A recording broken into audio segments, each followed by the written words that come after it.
Quiero compartir con ustedes en esta mañana una palabra que aparece en el Nuevo Testamento 2 veces. Es la palabra embajador.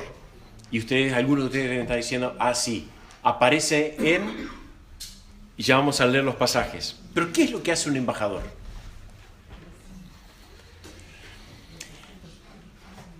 Cuando me puse a estudiar un poquito esta palabra y lo que significaba, tanto en la Biblia como también a nivel general, de lo que nosotros interpretamos como embajador, básicamente hay 3 funciones del embajador. Una es alguien que, y si algunos de ustedes lo estuvieron diciendo, representa. ¿Sí? Es alguien que representa a otro, a otros, o una nación, o una marca. Por ejemplo, Messi ha estado en boga de todos los medios porque se casó el viernes. Entonces, bien. Entonces, sabemos que Messi representa ¿qué marca? Exacto, Adidas. Y el eslogan es jugar para ganar. Jugar para perder, no. O sea, Adidas nunca te va a plantear eso. Jugar para ganar. Entonces, Messi representa la marca Adidas con ese eslogan, jugar para ganar. No van a poner a un Andrés Russell para representar a Adidas, porque si me ven patear una pelota, se van a quedar con las ganas. Entonces no represento bien la marca, pero Messi obviamente que sí. Y bueno, y así podemos continuar. Ronaldo representa a la competencia, a Nike. Algunos de ustedes conocen a Michael Jordan. Es un gran basquetbolista que la NBA tuvo aproximadamente unos 15, 20 años atrás, cuando yo era joven. Lo seguía. Y una de las cosas que él representaba de Nike era una zapatilla que se llamaba Air. ¿Sí? Air es la palabra en inglés para aire. ¿Qué era lo que representaba esa palabra de esa zapatilla para básquetbol? Air. Es que él siempre andaba por los aires. Y uno de los mejores en el salto, en el básquetbol, y muy pocos podían contenerle en el salto y después la posterior hundida de esas pelotas que metía en el cesto. Entonces, algo muy curioso pasó, que en un momento determinado ponen a Shaquille O'Neal. Eran los 2 mejores jugadores de la NBA. Pero Michael Jordan, zapatilla Air, que volaba, ¿y qué podían hacer con Shaquille O'Neal? Porque tenía características totalmente diferentes. Y Shaquille O'Neal era un mueble en su tamaño, literalmente. Era enorme, grande, torpe en sus movimientos. Sin embargo, fue uno de los mejores basquetbolistas también de la NBA. Entonces, pero no se le podía dar una zapatilla para que representara a Nike como el gran tirador, volador, jugando y dominando el aire. Entonces, ¿qué tuvo que representar Shaquille O'Neal? Unas barritas cereales energizantes. ¿Sí? Claro, porque lo representaba bien. Era grandote, fuerte, musculoso. Entonces, ser embajador, hay 3 funciones. Una es de representar a una nación ante el gobierno de otro país o una marca, como Nike, Adidas. Otra función es la de servir a su nación y establecer una conexión con las demás naciones que está representando. Y obviamente que la tercera función es comunicar los intereses, los objetivos y los deseos y todos los planteamientos que quiere hacer a la nación que está representando y en el lugar donde está. Entonces vamos a ir a los 2 pasajes del Nuevo Testamento. El primero lo vamos a encontrar allí en 2 Corintios, capítulo 5, versículo 20. El primer pasaje donde aparece esta palabra embajador. Somos embajadores en nombre de Cristo, como si Dios rogase por medio de nosotros. Os rogamos, en nombre de Cristo, reconciliaos con Dios. Pablo, el evangelista misionero y escritor de gran parte de las Santas Escrituras allí en el Nuevo Testamento, dice y utiliza la misión del embajador para enseñar cuál es la misión del seguidor de Jesucristo. Así que somos embajadores en nombre de Cristo. Y es nuestro privilegio poder representar y comunicar el mensaje de la reconciliación. Es un gran privilegio, es un honor poder decir, represento a Cristo. Represento a Cristo en este mundo que está viviendo lejos de Él. Le represento, implique lo que implique y lo que signifique para mi vida. Tenemos el privilegio de anunciar que en Jesucristo Dios ha querido reconciliar su relación con nosotros. ¿Qué significa la palabra reconciliación?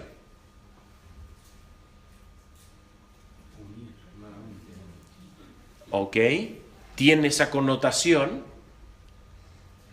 Hay un pasaje muy rico para estudiar que es Colosenses capítulo 1, que muestra esa unión que se establece, y hay una palabra muy cortita que define muy bien este concepto de la reconciliación, que la encontramos en Colosenses también, que es establecer la paz, reconciliar.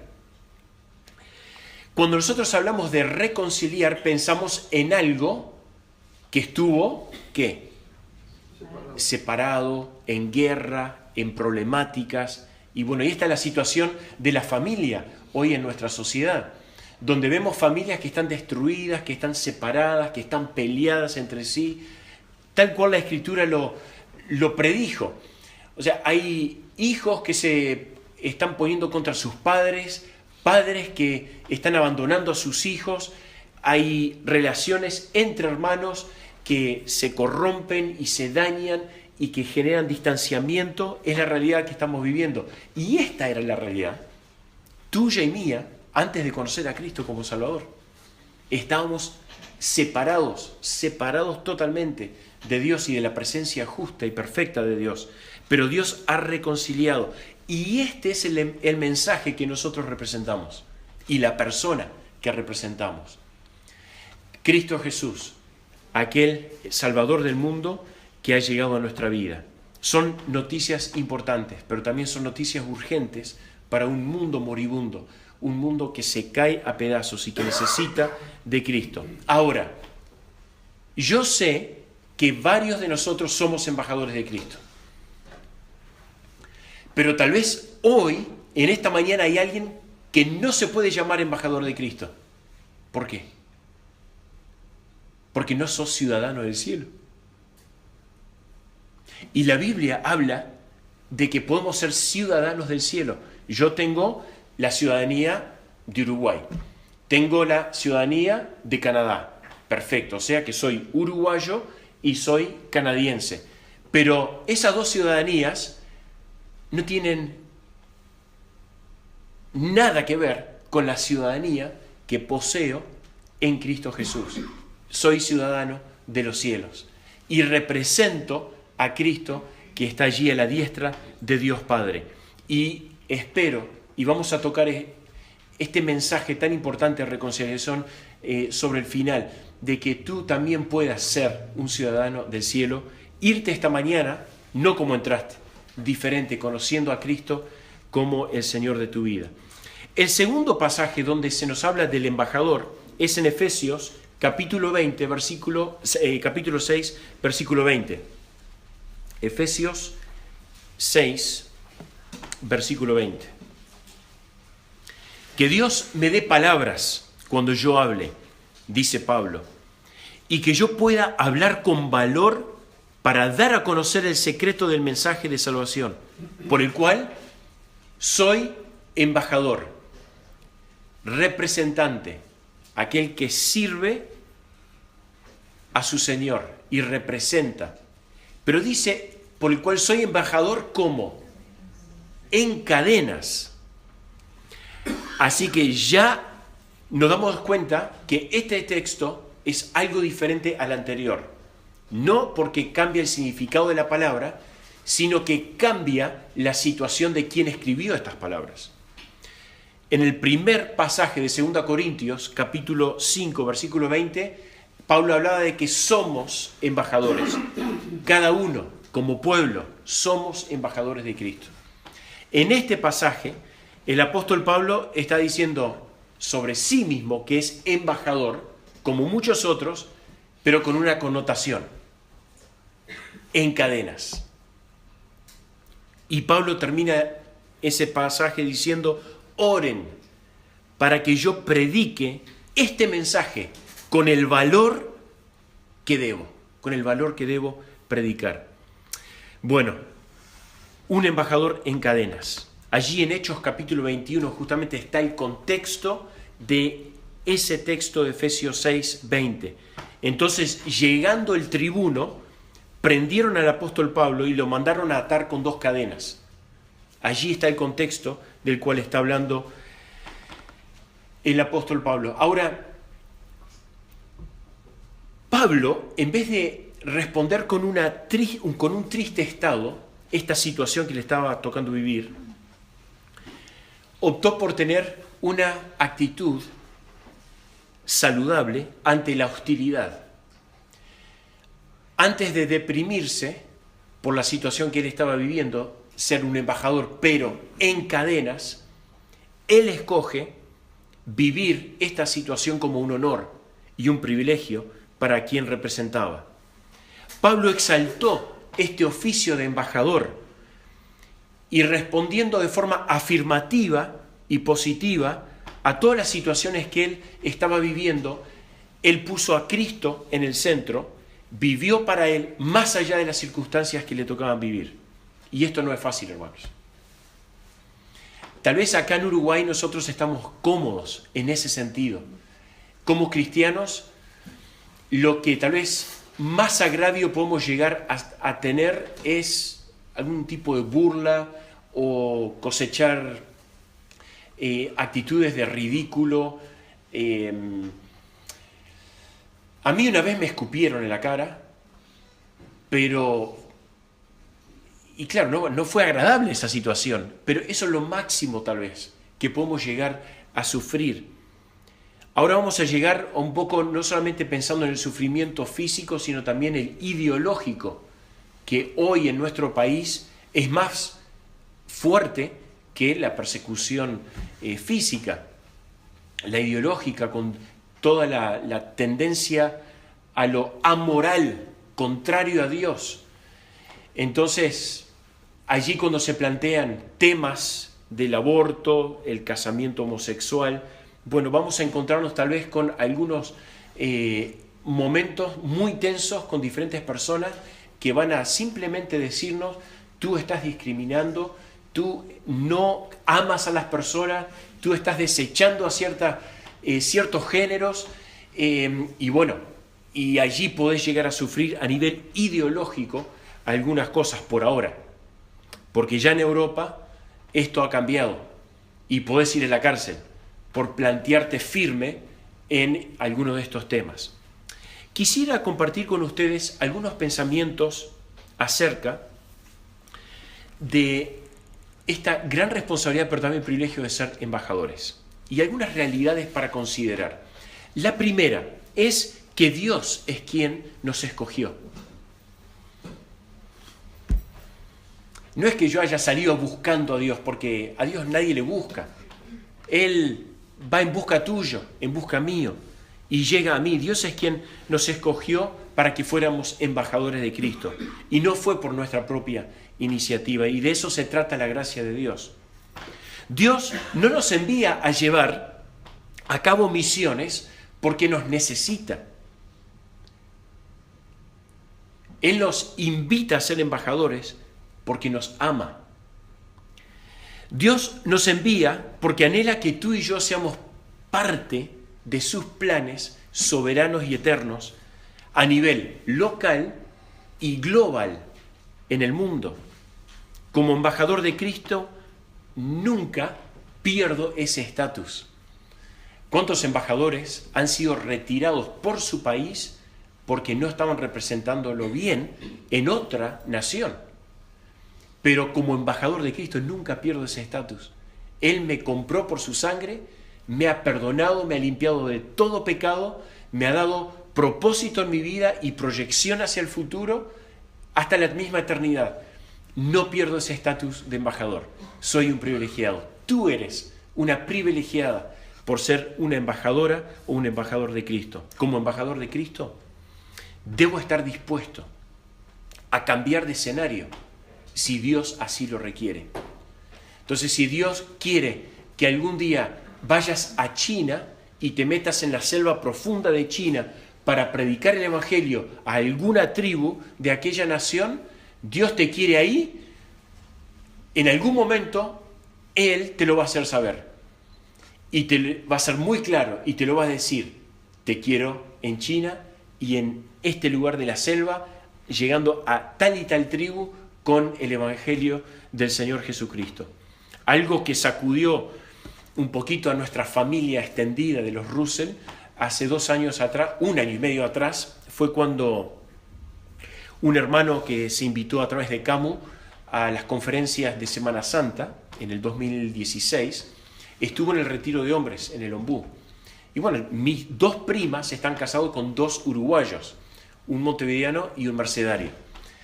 Y en ese retiro sucedió algo que jamás alguno de la audiencia se hubiera imaginado, ni siquiera ellos mismos, que Dios estaba poniendo el dedo diciendo: a ti te escojo para que vayas a determinado lugar para servirme. Y eso fue lo que sucedió. Y en tan solo 1 año y medio, todos los cambios que mis primas, junto con sus esposos, han vivido. Entonces, no te sorprendas que en algún momento Dios te diga: te quiero en... Porque el embajador de Cristo siempre debe estar disponible y dispuesto a cambiar de escenario si así Dios lo espera de nosotros.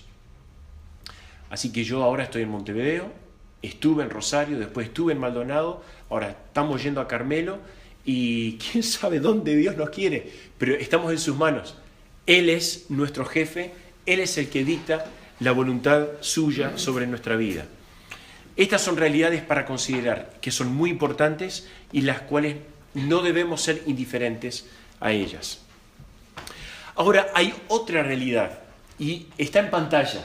Si ustedes van a poder seguirme en una lectura bastante rápida de información, el anterior. Esa misma. Bien. ¿Cómo van a hacer para leer ahí arriba? Yo los desafío. Pero ahí está. Bien, excelente.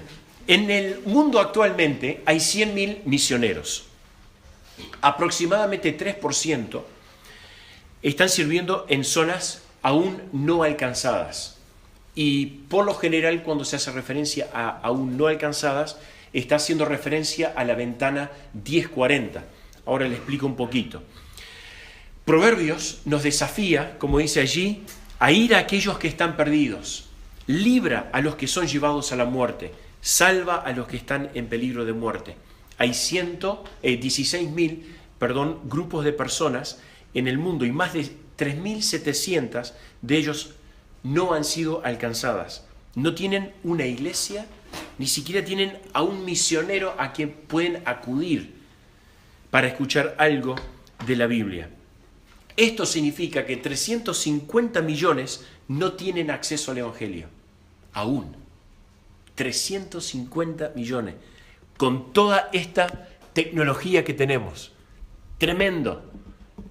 Todavía los millones que necesitan escuchar de la palabra de Dios. 3.5 billones de personas en el mundo son musulmanas, hinduistas y budistas. Entonces allí tenemos la ventana 1040. Más adelante van a ver un pequeño mapa sombreado. Norte de África, sur de Asia Central, que se corre hacia estas 3 culturas, básicamente, y 3 religiones. 86% de ellos no conocen personalmente a un seguidor de Cristo. Y dentro de estos no alcanzados, la cantidad de idiomas sigue asombrando. 2.252. Aún no tienen un versículo traducido de la Biblia. Si habrá para avanzar, y Dios quiere que seamos parte de ello. Persecución y martirio va en crecimiento. En muchas de estas naciones yo ya no podría entrar. Primero, pues soy medio rubio. Bueno, esto de rubio ya empieza a haber canas más bien, ¿no? Blanco. Pero ojos celeste, tez blanca, directamente me ven entrar. Y si voy con el rótulo de misionero, olvídate. Y ya te trancan la puerta de entrada ahí mismo en el aeropuerto. No te permiten entrar. Para muchos asiáticos y norte de África, esta es la realidad diaria, que están escondiéndose para leer la Biblia en catacumbas, se están juntando en casas, en grupos muy pequeños y se van rotando, algo así como los beduinos hacen allí en el desierto, entran y salen y van teniendo estas reuniones caseras, donde son reuniones que prácticamente todo el día están funcionando. ¿Para qué? Todos se puedan nutrir de la palabra de Dios. Hay hambre de la palabra de Dios. Y podemos dar gloria a Dios de que hay muchos embajadores de Cristo que están yendo a estas tierras para compartir el Evangelio de Jesucristo. Y hay millones que se están entregando a Cristo. Hay un nuevo nacer del Evangelio en algunas de estas naciones que es asombroso. Estadísticas que uno a veces hasta se pregunta, bueno, tal vez no son tan así, pero la realidad indica que son miles y millones que se están convirtiendo a Cristo. Bien, como embajador, donde me toca en este momento, ¿cuáles son mis responsabilidades? ¿Cuáles son mis deberes, mis obligaciones? Y vamos a estar tocando algunas cosas que de alguna forma u otra lo tocamos ayer con Nehemías, pero ahora con la vida de Pablo. En primer lugar, como embajador, y podemos continuar, creo que aquí en la próxima transparencia tenemos, bien, como embajador afronto obstáculos. Y hay 3 obstáculos que los conocemos muy bien: el mundo, la carne y el diablo mismo. En primer lugar, el mundo, la sociedad organizada y el sistema mundo, del cual habla la palabra de Dios, y nuestro hermano cuando dirigía nos hizo referencia a la carne en un momento allí en Romanos 7. El mundo siempre va a estar en contra de la persona que busca vivir sinceramente a Cristo. En algún momento va a haber un obstáculo allí. Entonces ya hablamos un poco de la persecución física, como ejemplo de miles de cristianos que por predicar la Biblia, por predicar a Cristo o tener una Biblia en su mano, están recibiendo martirio, muerte y llevados a las cárceles. En Hechos, capítulo 20, lo pueden buscar si desean, versículo 22 al 24,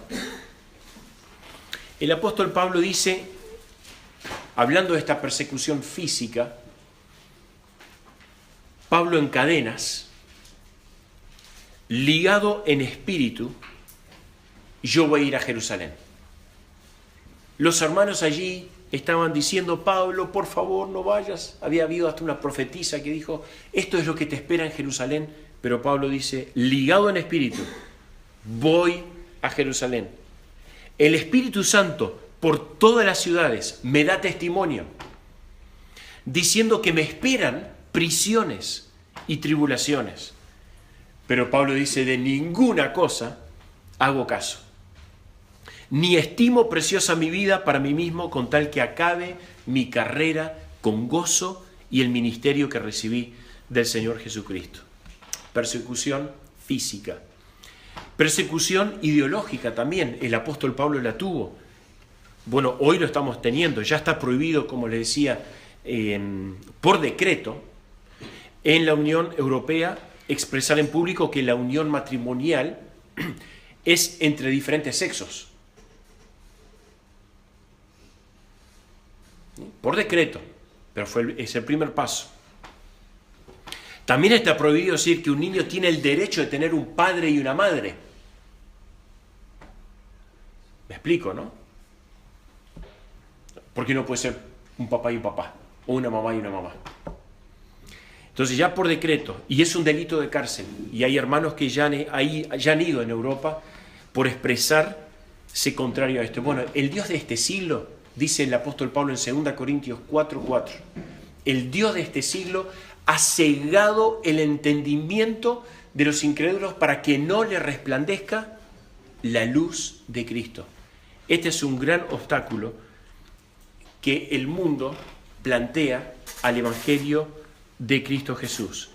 Cuando Pablo llega allí a Atenas, también había una persecución ideológica. Él llega ahí y Pablo dice que enardecía su espíritu cuando estaba en Atenas. Y yo me lo imagino al apóstol Pablo conteniéndose con unas ganas de salir y predicar el Evangelio, y dice que él observaba, como ayer observábamos a Nehemías, él observaba, caminaba por Atenas, y en un momento, ¿con qué se encuentra?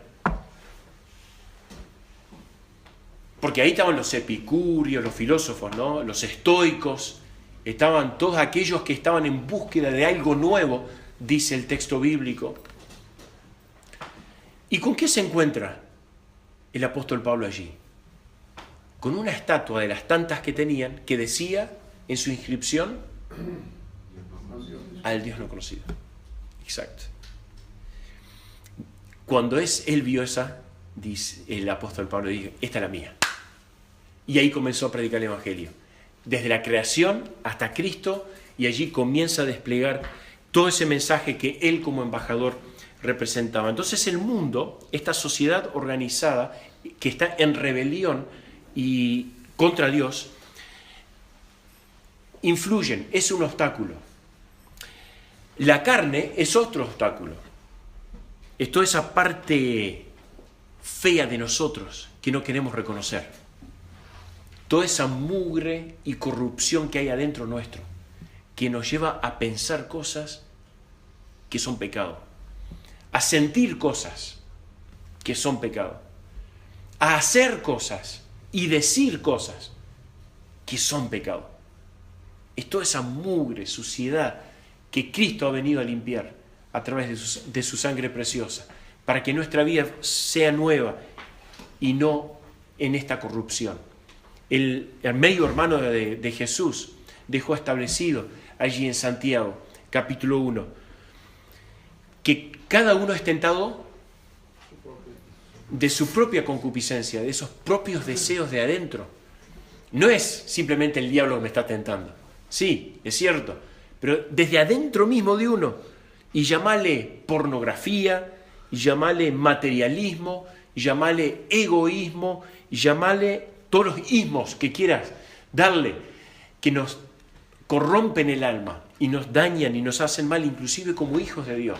Bueno, en Cristo tenemos la libertad y podemos vivir en el Espíritu teniendo victoria sobre la carne y toda esa concupiscencia donde somos atraídos y seducidos, esos deseos desordenados, la carne. Así que tenemos obstáculos que afrontar: el mundo, la carne y el propio diablo.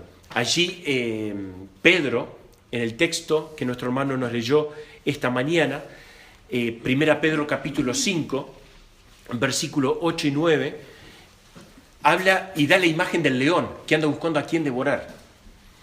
Vuestro adversario, el diablo, como león rugiente anda buscando a quien devorar, al cual debemos resistir como firme, bien plantado. Ahora, esta firmeza no se trata de mi actitud y mi valor y mi fortaleza o mi carácter. Se trata de todo lo que Dios está operando en mí, que me va a dar esa fuerza para resistir, firmes en la fe, sabiendo que los mismos padecimientos se van cumpliendo en vuestros hermanos en todo el mundo.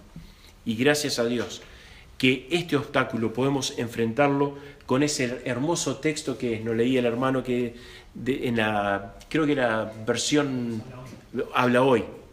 La que tengo acá es la versión 60, que dice: después que hayáis padecido un poco de tiempo, Él mismo os perfeccione, afirme, fortalezca y establezca. Ahora, estos son los obstáculos. Pero ¿qué hacía Pablo para sortear estos obstáculos?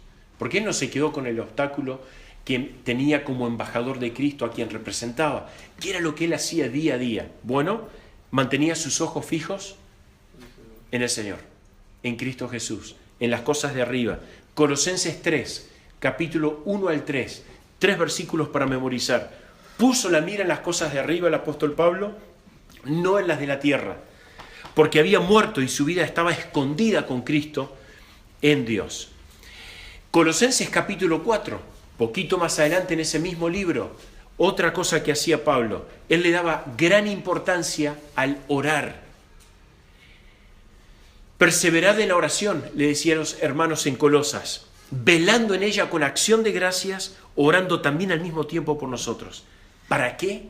Para que el Señor nos abra puertas para la palabra, a fin de dar a conocer el misterio de Cristo, por el cual también estoy preso, para que lo manifieste como debo de hablar.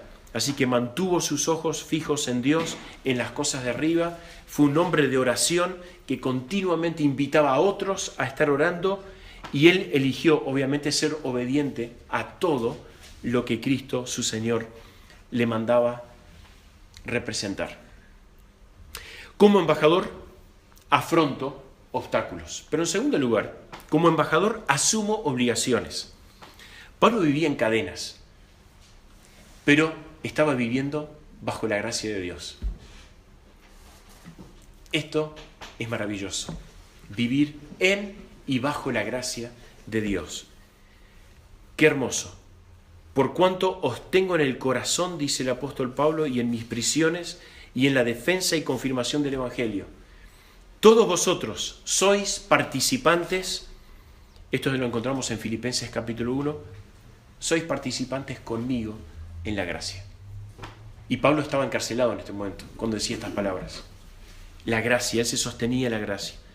Y él recuerda, y le decía a Timoteo allí en su primera carta, en el capítulo 1, habiendo sido blasfemo, perseguidor e injuriador de la iglesia, mas fui recibido a misericordia. Mas fui recibido a misericordia porque lo hice por ignorancia, por incredulidad. Pero la gracia de nuestro Señor Jesucristo fue más abundante con la fe y el amor que es en Cristo Jesús. Pablo, como embajador, en cadenas vivía con gracia, pero también vivía con gratitud, porque a Timoteo, Pablo le dice, yo doy gracias al que me fortaleció. Doy gracias al que me fortaleció. A Cristo Jesús, nuestro Señor, porque me tuvo por fiel poniéndome en el ministerio. ¿Cuántas veces, tal vez hemos llegado a un punto en nuestra vida donde hasta a Dios le decimos ya no puedo más? Por las situaciones que nos tocan vivir como embajadores de Cristo. Ya no doy más. Estoy cansado. Me está costando esperar en tu voluntad. No estoy entendiendo tus planes para mi vida. Yo he estado en ese punto en mi vida y en pleno servicio a Dios he estado en ese momento donde le digo, Señor, ¿dónde estás? ¿O qué estás haciendo? ¿Para cuándo? ¿Qué? ¿Cómo? Qué lindo es descansar como embajadores, nosotros no en cadenas, pero Pablo sí, en esa gracia y vivir con gratitud por lo que ya Dios ha hecho hacia nosotros. Pero también hay otro condimento que es fruto del Espíritu, que es en esta gracia, Pablo, siendo un embajador en cadenas, vivía con gozo. Gozo.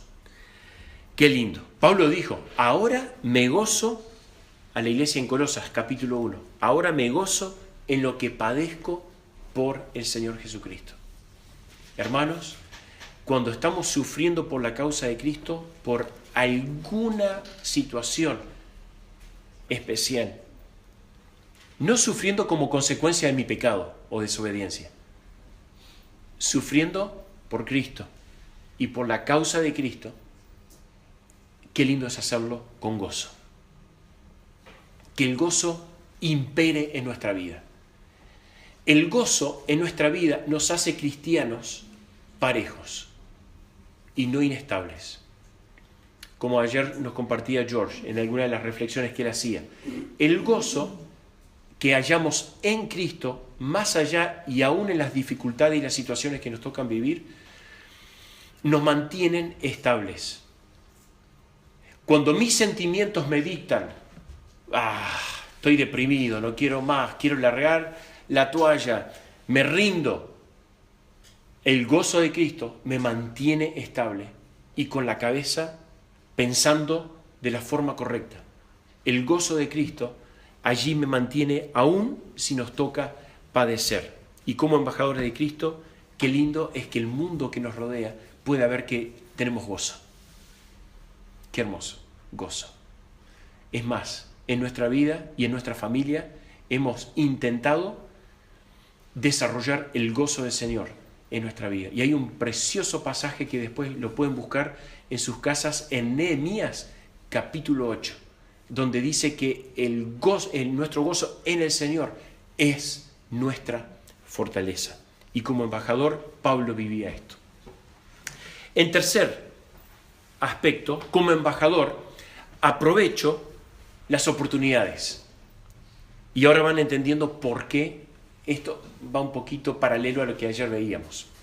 Así que les invito a que sigan estudiando a Nehemías, que sigan estudiando a Pablo. Dos hombres apasionados por Dios, embajadores de Él. Vayan a Hechos, por favor, porque no vamos a leer ningún texto, pero quisiera que desde el capítulo 23 hasta el 28 al final veamos una secuencia. Aprovecho las oportunidades. Pablo aprovechó las oportunidades de una forma increíble. Basta con observar estos 6 últimos capítulos de Hechos de los Apóstoles. Ahí en el capítulo 23, versículo 1 al 10, por estar preso, Pablo se le permitió dirigirse ¿a quién? Al Sanedrín, el tribunal supremo más elevado de la nación judía. Por estar preso. Si no hubiera estado preso, no hubiera podido tener esta oportunidad. Pero Pablo aprovechó las oportunidades como embajador. Se dirigió al Sanedrín. Después pasamos al capítulo 24.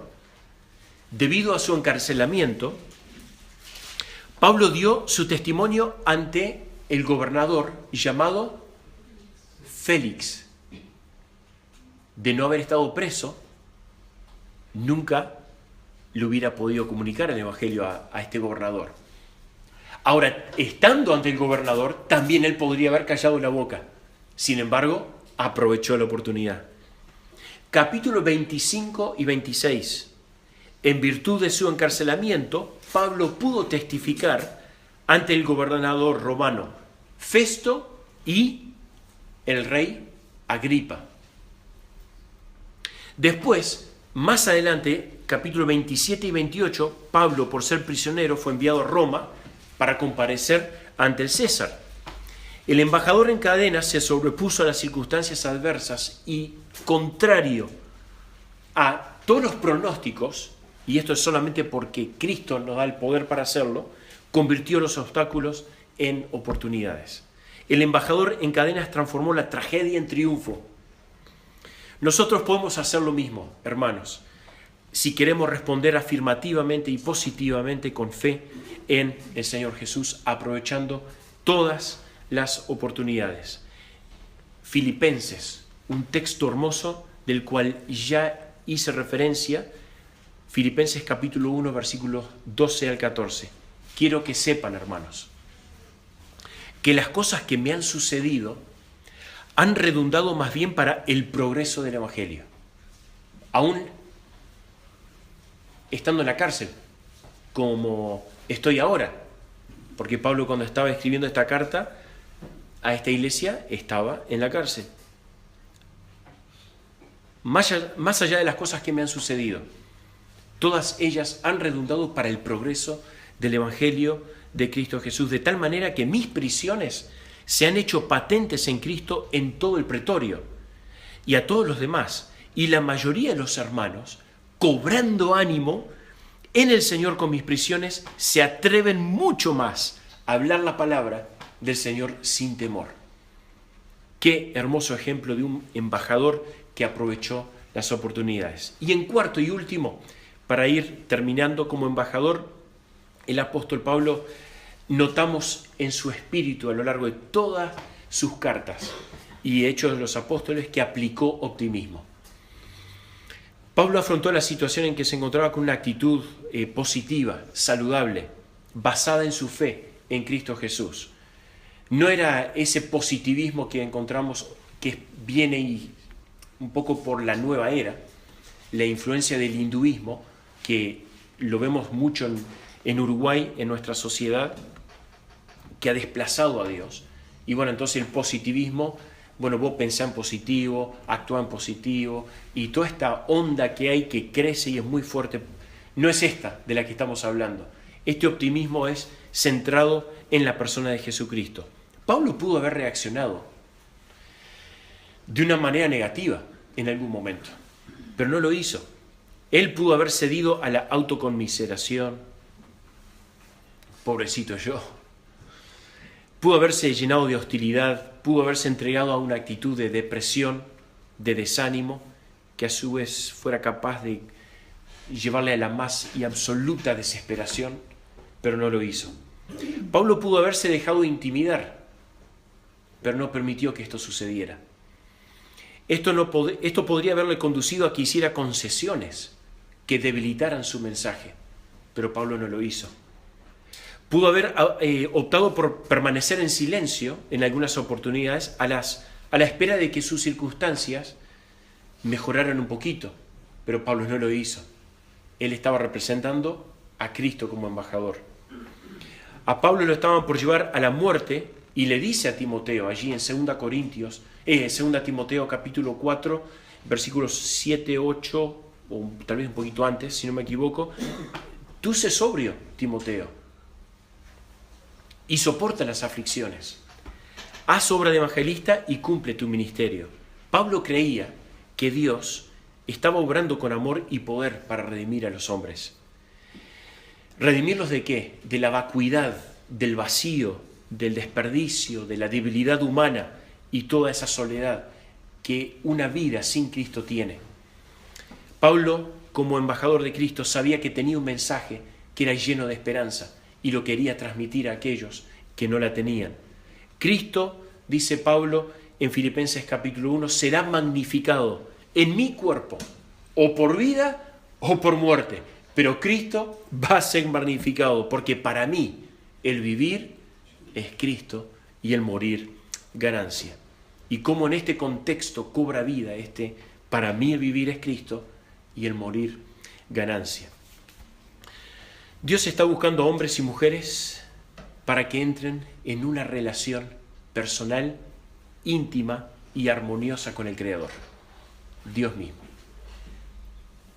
a través de Cristo. Me encanta esta pintura. Desde ayer que la vi, estoy de boca abierta. Me encanta. A mí me gusta la madera, entonces miré mucho este marco y lo sigo mirando y disfrutándolo. Pero no hay nada más bello en ese dibujo de lo que está representando. Jesús dijo: estrecha es la puerta y angosta el camino que lleva a la vida. Cristo es el único mediador entre Dios y los hombres. Jesucristo, hombre. La paga del pecado nos ha separado y nos ha destituido de la gloria y de la presencia de Dios. La paga del pecado es muerte, pero el regalo de Dios, Cristo Jesús, ese mediador, es el que viene y da vida eterna. Te hace una nueva persona. Te cambia desde adentro hacia afuera. Lo que Dios requiere de nosotros como pecadores es un corazón arrepentido y que por fe aceptemos que Cristo puede ser nuestro Salvador y nuestro Salvador personal. Así que muchos de los que estamos hoy aquí somos embajadores de este mensaje.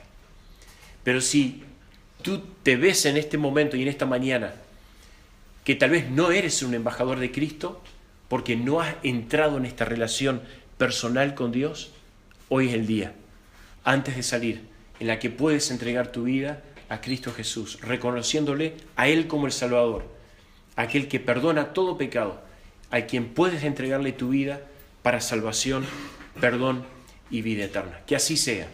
Y todos como cristianos, los que estamos hoy aquí, sintamos este desafío de ser embajadores de Cristo. Con Cristo estoy juntamente crucificado, decía Pablo, en Gálatas 2, versículo 20. Uno de los primeros versículos que memoricé de jovencito. Con Cristo estoy juntamente crucificado y ya no vivo yo, mas vive Cristo en mí. Y lo que ahora vivo en la carne, lo vivo ¿cómo? En la fe del Hijo de Dios, el cual me amó y se entregó a sí mismo por mí.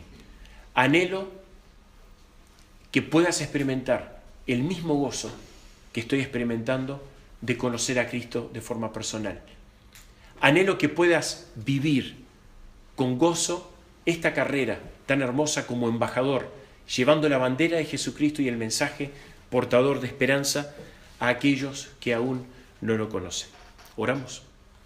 Nuestro Dios y Padre, muchas gracias te damos por esta mañana. Te damos gracias por la libertad que tenemos de abrir tu palabra, de estar en un lugar cómodo, abrigado, disfrutando de la comunión unos con otros. Gracias, nuestro Dios, porque tú nos llamas embajadores y queremos realmente honrar ese título. Queremos representarte, queremos servirte, queremos comunicar ese mensaje que tú has puesto en nuestras manos. Gracias por ser portadores de este mensaje de esperanza. Y ruego que todos los que hoy estamos aquí podamos estar teniendo esta experiencia personal en nuestra vida. También no queremos olvidarnos de nuestros hermanos que están en países donde están en riesgo. Sus vidas están en riesgo. Están sufriendo por el Evangelio, están sufriendo por tener una Biblia, están sufriendo por hablar de Cristo. Nosotros desde aquí, desde este lugar, queremos interceder por ellos, para que tú, Señor, los fortalezcas, les des ánimo y también les protejas. Y que tu palabra, como semilla, al ser sembrada en estas naciones, corra, se multiplique para la honra y la gloria de tu santo nombre. Te bendecimos por quién eres y por todo lo que has hecho en nuestra vida y te damos gracias. En el nombre del Señor Jesús. Amén. Que Dios les bendiga, hermanos.